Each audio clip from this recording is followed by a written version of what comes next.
bonjour. Bonjour. Pourriez-vous avoir la gentillesse de nous dire en 2 mots ce qu'est le G8? Eh bien, c'est assez simple. Il s'agit d'une réunion informelle de l'ensemble des associations reconnues d'utilité publique dans le domaine du patrimoine. Il y en a qui sont des associations de propriétaires, comme la demeure historique ou les vieilles maisons françaises. Il y a des gens qui s'occupent des églises, comme la sauvegarde de l'art français. Il y a des gens qui s'occupent des maisons paysannes, ça s'appelle Maisons paysannes de France. Et pour ma part, je préside une association un peu transversale qui s'appelle Patrimoine Environnement. Patrimoine, environnement, qu'est-ce que cela veut dire?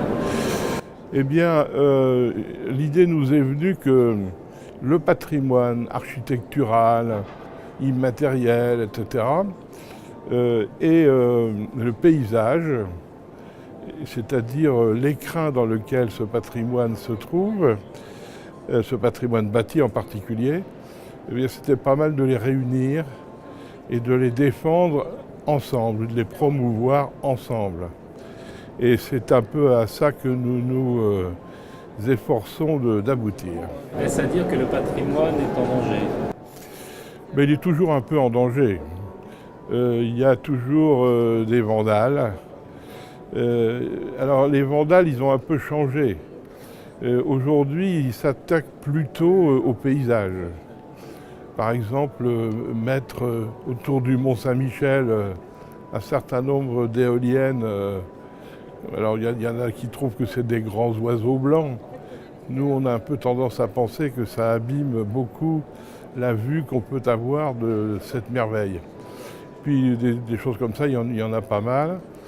Et puis il y a aussi dans un certain nombre de villes des municipalités qui sont formidables et qui s'occupent de leur patrimoine. Et puis il y en a quelques autres qui ont un peu tendance à essayer de le faire disparaître pour mettre à la place ce qu'on appelle un urbanisme de projet.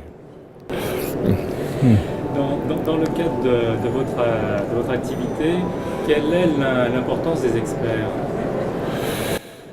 Eh bien, ce sont des gens avec lesquels nous nous entendons assez bien. Nous nous efforçons même de leur demander de venir nous aider. Par exemple, je donne un exemple très récent. Depuis une loi de 2016, de juillet 2016, qui s'appelle la loi Liberté de création, architecture et patrimoine, il y a une grande commission nationale des monuments historiques qui a été créée et qui réunit beaucoup de choses.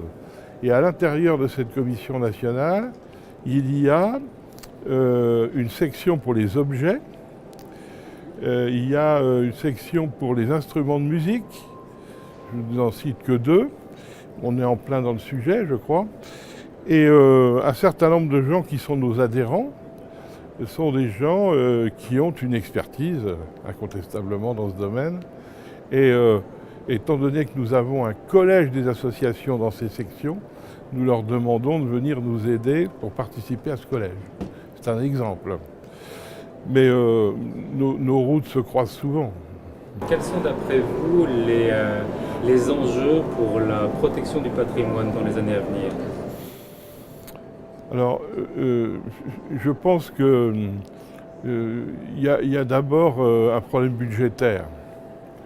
Si vous voulez, globalement, le budget de ce qu'on appelle la mission patrimoine du ministère de la Culture, c'est pas grand-chose. C'est 350 millions, quelque chose comme ça, un peu moins ou un peu plus, selon les années.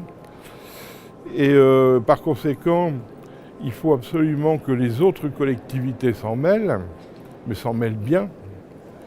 Et par exemple, si on parle des musées, il y a quand même à l'heure actuelle énormément de problèmes de musées, en particulier en province. Et puis, je crois qu'il faut aussi absolument soutenir sous toutes les formes possibles le mécénat, parce que c'est le mécénat qui nous permettra de passer des années difficiles et d'aller vers l'avenir. Vous allez participer à une table ronde, vous pouvez nous en dire 2 mots?